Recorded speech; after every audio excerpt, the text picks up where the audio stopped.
Bonjour à vous, ODF Note, veilleurs et auditeurs d'ODF TV. Bienvenue dans cette nouvelle vidéo, OVI, objet volant identifié, les méprises, volume 5. Par le biais d'interviews d'ufologues de l'association du SO, Sauvegarde et Conservation des études et archives ufologiques, mais également de la EPA, Association d'études des phénomènes aériens, et aussi de Francine Forêt, ils vont vous faire part de la nécessité de s'intéresser à l'histoire des méprises, avec des exemples et anecdotes, mais également les méprises de rencontres rapprochées du troisième type, les soucis qu'ont les témoins par rapport à la perception des distances, mais également sur la dissonance cognitive. Effectivement, étudier les méprises, ça permet d'éliminer d'autres méprises qu'on va te présenter comme un cas authentique d'OVNI, même s'il est vraiment authentique, la personne ne ment pas, elle se trompe, pas pareil. Et en fait, si tu as déjà des références de méprises précédentes qui ont été étudiées et qui ont été recensées comme telles, ça va peut-être t'éviter de refaire des enquêtes sur une même méprise. Parce que tu auras les mêmes caractéristiques, les mêmes paramètres, et tu pourras assez facilement la classer en cas expliqué. Il y a aussi un autre argument, un autre volet aussi au sujet, c'est que plus tu étudies les méprises, plus ça te permet d'identifier les observations. Et ensuite, quand tu as réussi à remonter la piste et trouver une explication à une observation, un témoignage, après tu peux faire un comparatif. Après tu peux faire un comparatif entre des cas expliqués et des cas encore inexpliqués. Donc l'avantage, c'est qu'entre une observation d'OVI, on va dire objet identifié, et une observation toujours inexpliquée, tu as certains paramètres que tu peux mettre en parallèle, et ça te permet justement d'affiner ton étude des cas inexpliqués.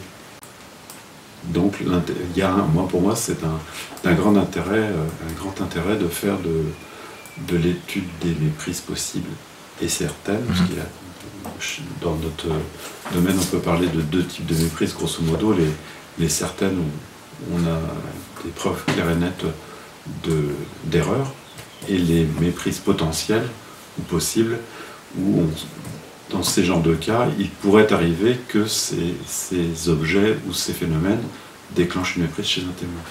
C'est des méprises typiques, et puis c'est des fakes aussi, on peut en faire des fakes, il n'y a pas de problème. Et faire croire à n'importe qui, n'importe quoi. Il y a un cas en Amérique, c'était encore un avion, mais c'est pas l'avion lui-même qui a été vu, parce que la forme était un peu indistincte. Par contre, la personne avait vu un ovni, et l'ovni lui avait envoyé un message. Elle avait lu des lettres dans le ciel qui envoyaient un message. Aux USA, il y a des avions publicitaires où un message défile, comme ces anciens journaux lumineux, ça c'était un peu perdu de mode maintenant, journaux lumineux déroulants qu'on avait certains immeubles autrefois. Tu n'as peut-être pas tellement connu ça. Ah non, mais à l'époque c'était très fréquent. Eh bien, il y a donc des pubs avec un texte c'est donc un panneau avec des lumières qui s'allument et s'éteignent, et ces lumières s'allument et s'éteignent en forme de lettres. Et ces lettres bougent, défilent. Donc c'est un message qui défile. Et c'est un message publicitaire qu'elle avait mal compris. Pour elle, ça devenait un message extraterrestre adressé aux terriens. C'était un message publicitaire porté par un avion publicitaire qu'elle n'avait pas reconnu comme tel.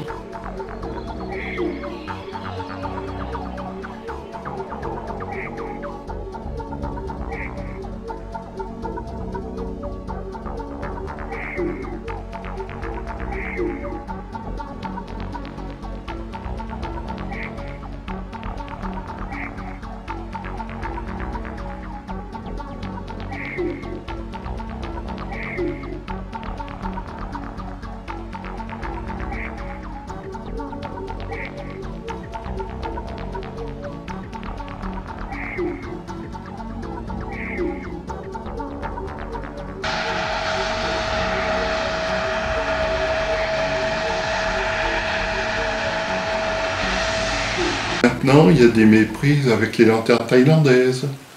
Les lanternes thaïlandaises, c'est donc ces fameuses petites montgolfières en papier où les gens qui sont lâchés par dizaines lors de fêtes ou de mariages, etc., où les gens voient, comme celui d'un témoin d'Apoigny nous a appelé pour nous dire, écoutez monsieur, on a vu une escadrille d'OVNI passer au-dessus des pavillons de l'abbaye à Apoigny. Et on a même fait des photos, et comme il avait fait un bouger, on aurait cru vraiment à des phénomènes ovnis du genre soucoupe volante, parce que comme il a bougé, quand on agrandissait la photo à l'ordinateur, on avait l'impression de voir une soucoupe volante avec un dôme. À mon avis, en pourcentage, les cas de méprise actuels, ça doit être les lanternes asiatiques et les drones, je pense. Après, on a les méprises classiques, mais ça doit être les deux plus grands cas de méprise. Après, on a tous les cas classiques. Donc, je pense qu'il y a de quoi faire de ce côté-là, mais après, petit à petit, je pense qu'on doit arriver à identifier assez rapidement, sans se lancer dans des enquêtes très détaillées, très approfondies, qui prennent beaucoup de temps et qui coûtent de l'argent. On doit arriver petit à petit à cerner certaines observations, à voir grosso modo de quel type elles relèvent, et les classer par famille, par exemple. Ça, il y a de bonnes chances que... Après, je dis pas que le cas il va être expliqué de cette manière-là, mais tu peux déjà faire tes recherches en dirigeant vers telle ou telle hypothèse, explication probable. Autrement, il y a beaucoup d'autres types de méprises, aussi bien avec des humanoïdes. Des fois, il y a eu aussi, le GNEGU avait fait une étude sur une méprise, je ne sais plus quel cas c'était, où le témoin avait vu une armée de petits humanoïdes de manière décroissante. Un grand humanoïde, après un moins grand, et c'était une armée de hiboux grand-ducs. Voilà. Quand on remonte un peu dans le temps, on a des cas vachement intéressants. Alors on n'est pas allé enquêter sur ces affaires-là, mais sur la règle de 54, quand on lit un certain nombre de coupures de presse, on a un certain nombre de méprises qui sont vachement intéressantes, quoi, jusqu'au point d'aller presque... Il y a un cas qui est célèbre, où le gars est en train de réparer un pneu de sa voiture, et l'autre il lui tire dessus, quoi, parce qu'il croit que c'est un humanoïde et une soucoupe volante, quoi.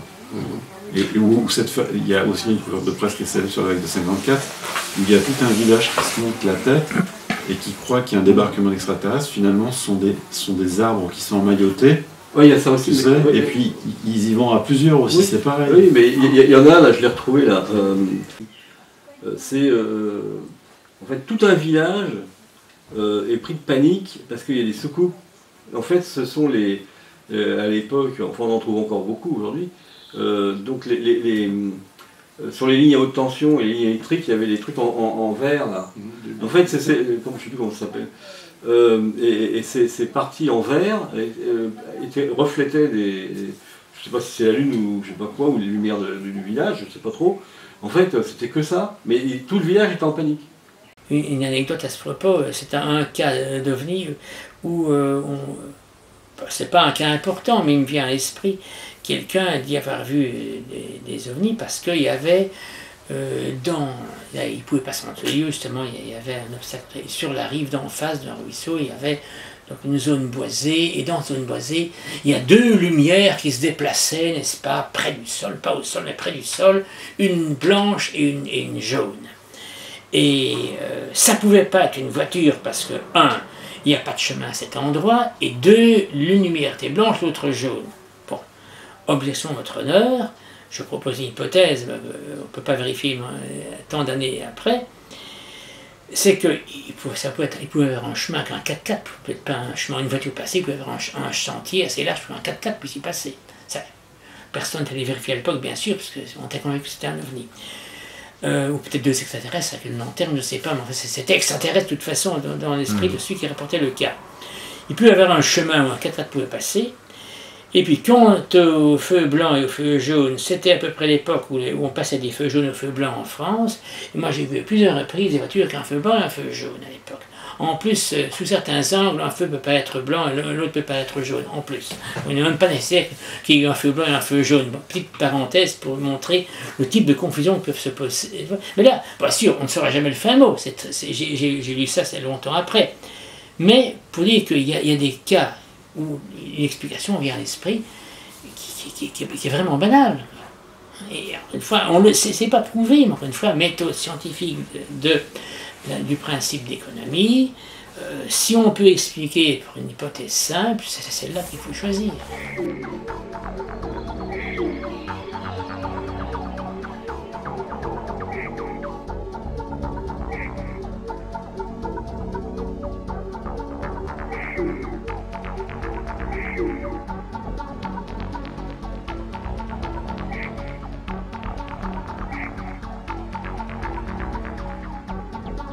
Est-ce que les témoins que tu as interviewés ont une bonne perception des distances? Ah non, non, c'est souvent...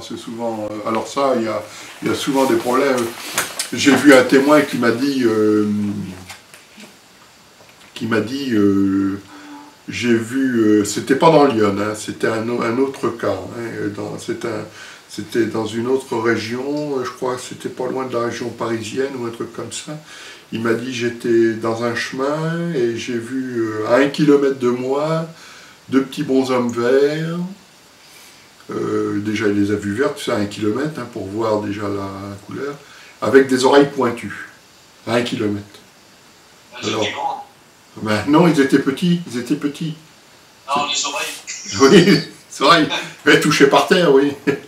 Non, non, alors donc ça, tu vois, des détails comme ça, quand tu vois des détails comme ça, eh bien évidemment, c'est qu'il y a une mauvaise appréciation des distances, c'est évident.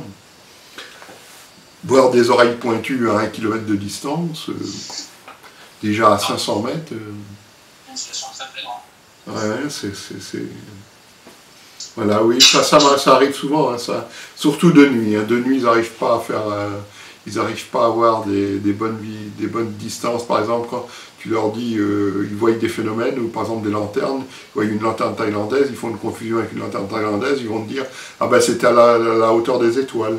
Comme si une lanterne thaïlandaise pouvait être au niveau des étoiles. Mais bon, ben c'est... Voilà, c'est ça, la mauvaise appréciation des distances, surtout la nuit. Le jour, c'est moins flagrant, mais la nuit, c'est quasiment... c'est souvent, quoi. Puis les gens ne distinguent pas bien la forme de l'objet, pour peu que c'est assez loin, que ce soit brumeux. Mais on a eu le cas aussi, combien de fois on a eu le cas de gens en banlieue parisienne aussi, des gens qui observent Vénus ou Jupiter et qui voient un objet avec des rayons, avec des hublots à l'intérieur, des personnages qui bougent, des structures, de la fumée, enfin on a eu droit à tout. Hein. Ça, c'est pas la première fois qu'on a ce problème-là. On a déjà eu, d'un point de vue historique, rappelle-toi, dans les journaux, les confusions avec Vénus dès 1902 ou 1903.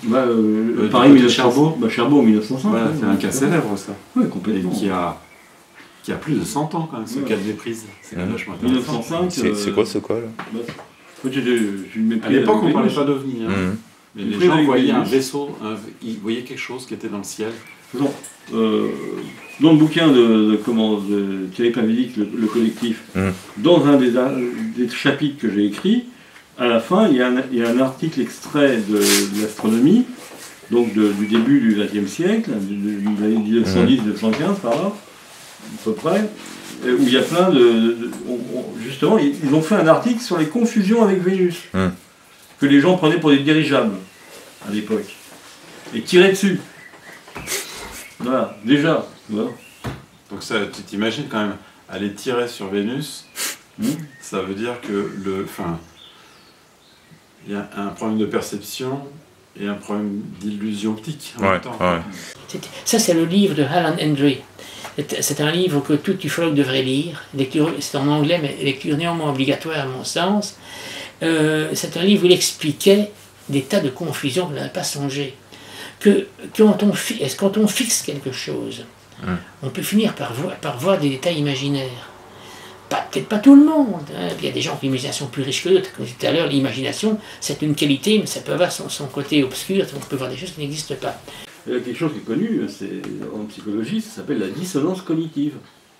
C'est-à-dire, en fait, tu crois à quelque chose, on te démontre que c'est autre chose, que c'est faux, mais tu trouves toujours des arguments à contrer pour pas admettre la réalité. Voilà.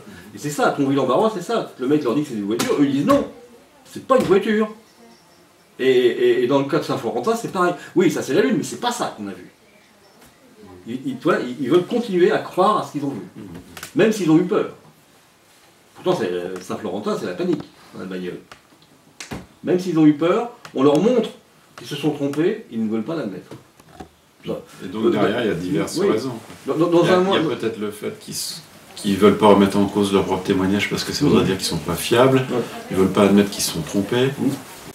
Et pour voir un peu comment les témoins veulent continuer à croire à ce qu'ils ont vu, il y a toujours le cas, je donne un exemple, dans la casuistique Tourangelle, donc enquêtée par Godot et Gouzien. C'est le cas, il y a toute une famille qui voit un truc depuis sa maison où ils sont en surplomb, un peu comme chez moi, où je suis en surplomb et je les vois toute la vallée. Et là c'est pareil, ils voient une boule dans le ciel et tout le monde la voit, et puis donc pour eux c'est un ovni. Godot et Gouzien viennent enquêter, et c'est des profs à l'UNIF de Tours. Ils ont fait gros boulot sur quoi roule, etc. Et ils enquêtent et puis ils s'aperçoivent que c'est Vénus. Donc ils reviennent avec leur dossier sous le bras et ils disent voilà, alors bon, qu'est-ce qu'on a vu, comment vous expliquez? C'est Vénus. Et le type, vous vous rendez compte, moi je suis prof, comment voulez-vous que je me sois trompé avec Vénus? Il les a foutus dehors et il n'a jamais voulu admettre qu'il avait fait une confusion avec Vénus. Alors qu'en fait c'était ça. Parce que ça remettait en cause en cause son statut. Voilà, c'est lui qui dispense la connaissance, il est prof. Il ne pouvait pas admettre que s'être trompé. On est allé au col de Vence.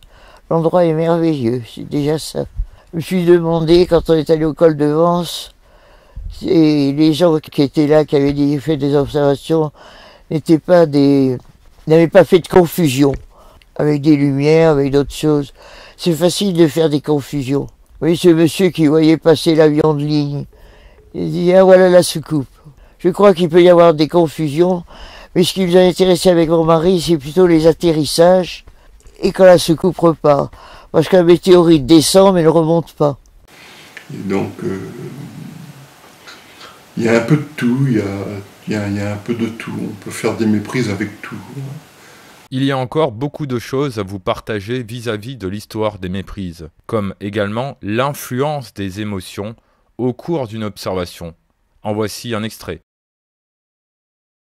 J'ai souvenir d'un cas en Bretagne où c'était aussi le même type de méprise avec panique, les gens qui se réfugient dans une maison, je ne sais pas s'ils sont recueillis par de la famille ou par des gens qui étaient dans la maison, mais c'est pas la première fois que j'entends parler de familles qui paniquent et qui s'arrêtent pour aller sonner chez des gens, rentrer dans une maison de manière complètement catastrophique, quoi. Nous aborderons également au cours d'autres vidéos de la série Les méprises dans l'histoire, des thèmes dont les canulars et les fakes.